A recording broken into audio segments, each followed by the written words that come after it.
back at it again. Today's video, we're going to talk about the total build cost of my 2019 Mustang GT. So somebody in the comments yesterday commented that they wanted to know how much I've spent on the car so far.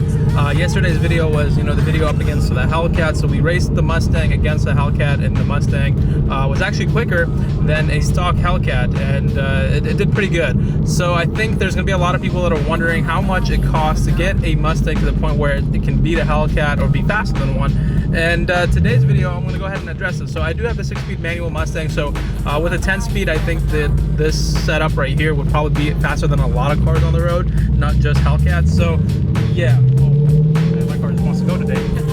So yeah, we're going to go ahead and kind of talk about all the mods that I've done, how much they cost, and kind of walk you through the whole build that I have on the car at the moment. So let's go ahead and find a nice quiet place where we can kind of jump out of the car here and talk about everything that I've done to this car.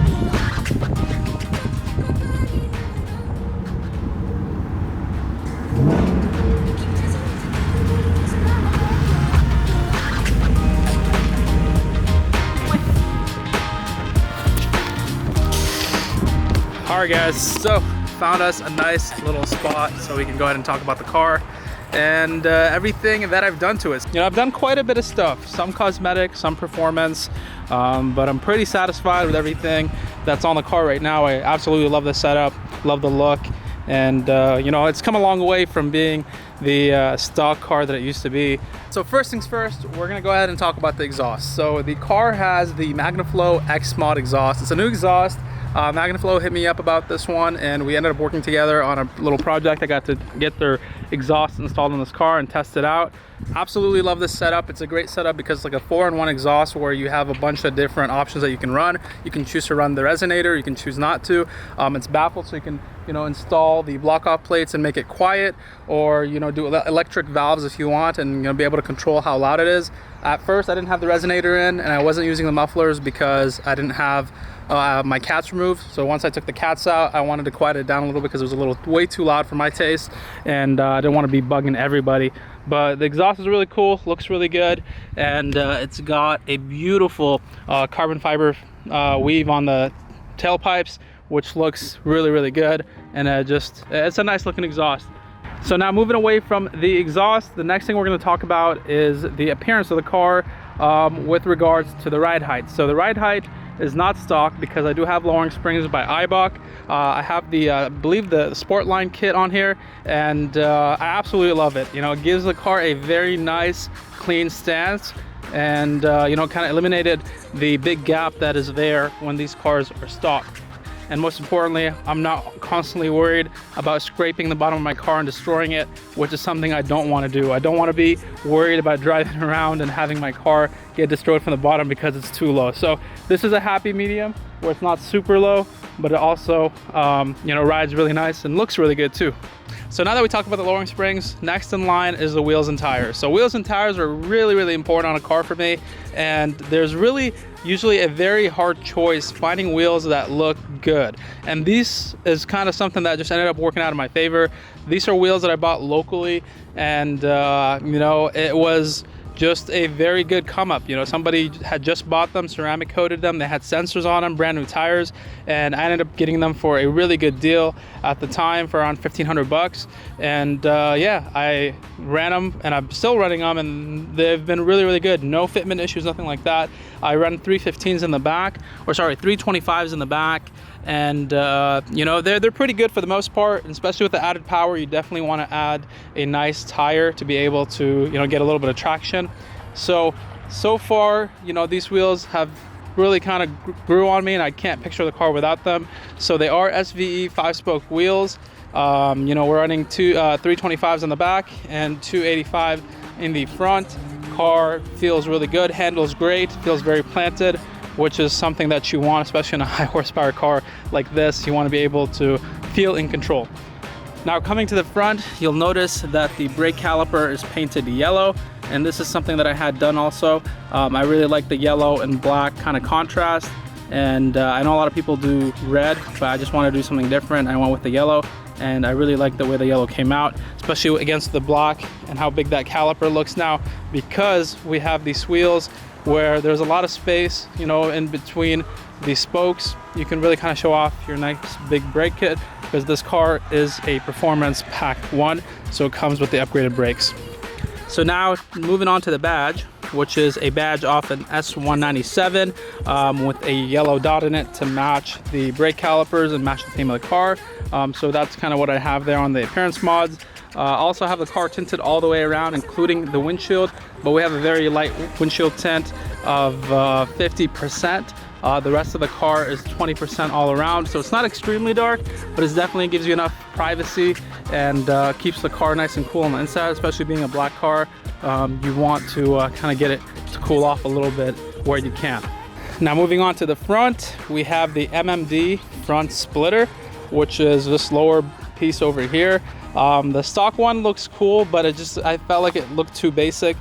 So this one gives it a nice kind of extended front lip, and you know, it just looks really good in my opinion. It adds to the whole kind of low appearance of the car with, you know, the whole kind of side skirts and everything kind of blending in together, and I really like the look. I think it looks great. I also powder coated the pony, but as you can see here, it is starting to you know, get a little messed up from the rocks and stuff, so we'll probably have to end up redoing that.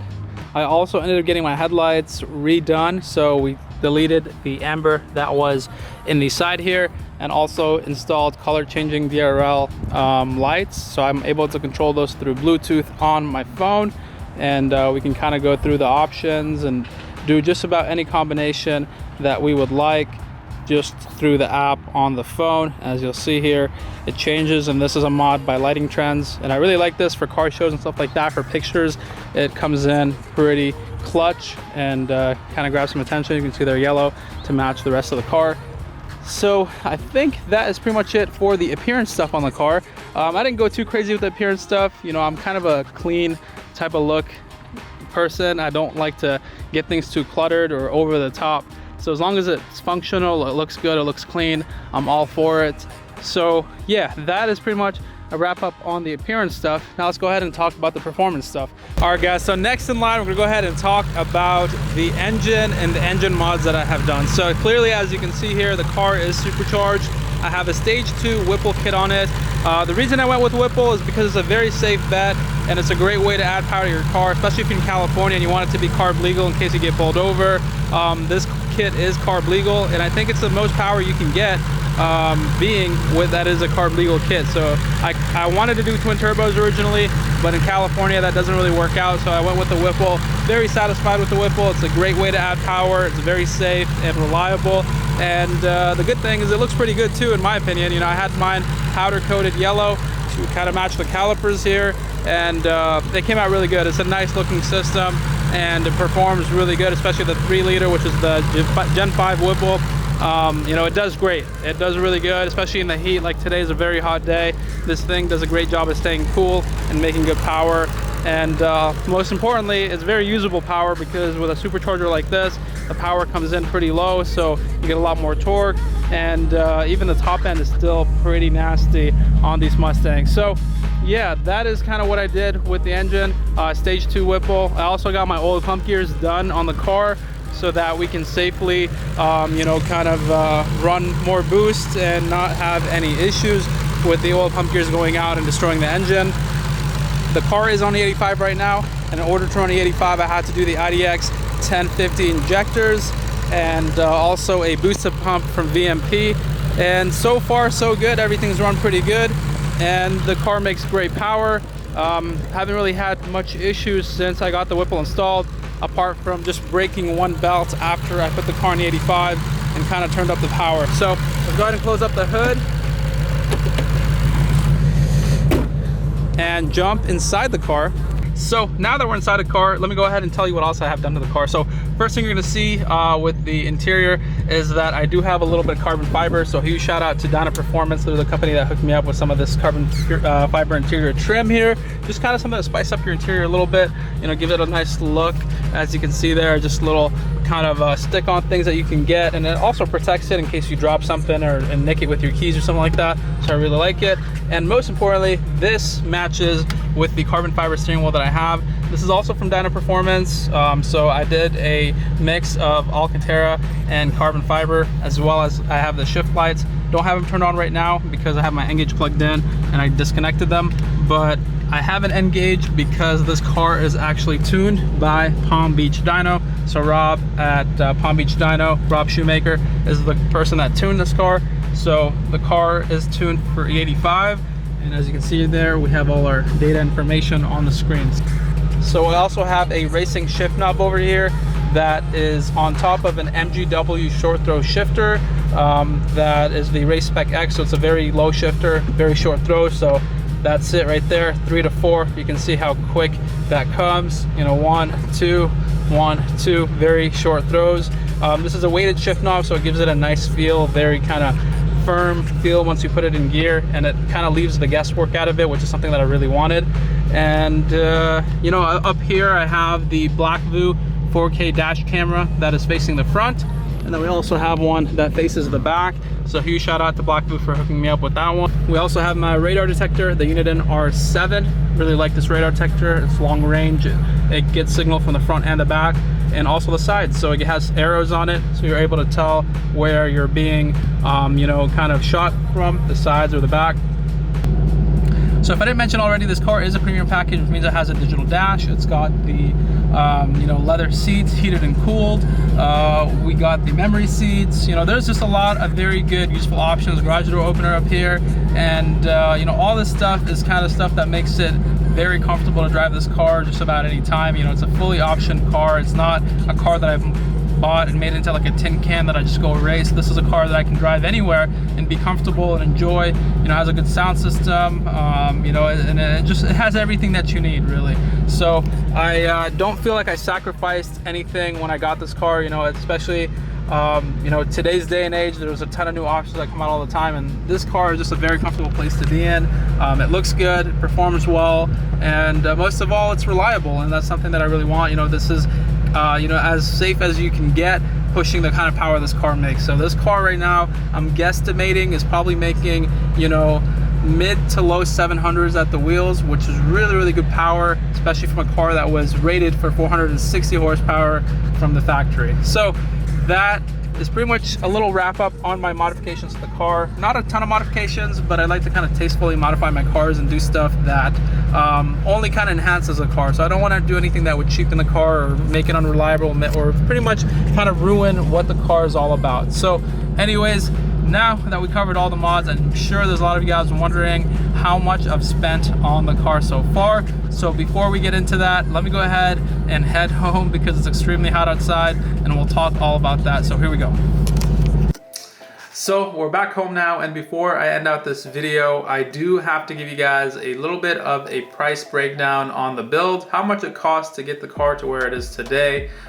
So first of all, I want to talk about the numbers that are, you know, what you would expect to pay if you were just to go out there and purchase everything brand new and get it installed. So if you're going that route where you're just buying everything brand new, you're not looking for deals, you're not looking for any sponsorships, you're just going to flat out pay for everything out of your pocket, you're going to be probably spending around $18,500 for parts and around $4,000 to $5,000 for labor. That includes doing the oil pump gears, includes getting the Supercharged installed, MGW, you know, the steering wheel, everything that I have on the car right now. If you were just to go out there and get it done and just pay for it all at once, that's what you would do. Now for me personally, I didn't want to spend that kind of money. I don't have, you know, 20 grand just laying around to throw at mods at once. So what I would do is I would try to work out deals, you know, whether it be kind of trying to get sponsorships on certain products that are on the car, or just looking online. And that's the thing with Mustangs, there's so many people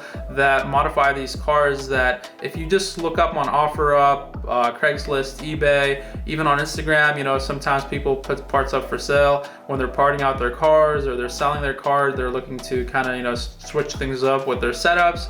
You'll find really good deals, and you just got to keep an eye out. You got to be ready once a good, you know, kind of deal comes up. You just got to jump on it and get it. And that's how I was able to save a lot of money. So in total, I'm actually in the car right now around $13,000, and the reason being is I would sell parts that I took off the car that I no longer use. So wheels and tires, tires were on the car before, the stock ones. I ended up selling those for $1,000. I bought the SVE wheels and the tire sensors, ceramic coated, ready to go for $1,500. I only really spent $500 to upgrade the wheels and tires to what I have now. And it's just doing little stuff like that that makes you save a lot of money and end up with a very affordable build that is still proper. So, you know, at the end of the day, I put really good parts on the car. The car is reliable, the car runs great, and I didn't have to spend a fortune. So the car MSRP'd for $47,000, negotiated the price to $39,000. Purchased the car, and I put around, you know, $13,000 into it, worth of parts and work and stuff like that. And the car today,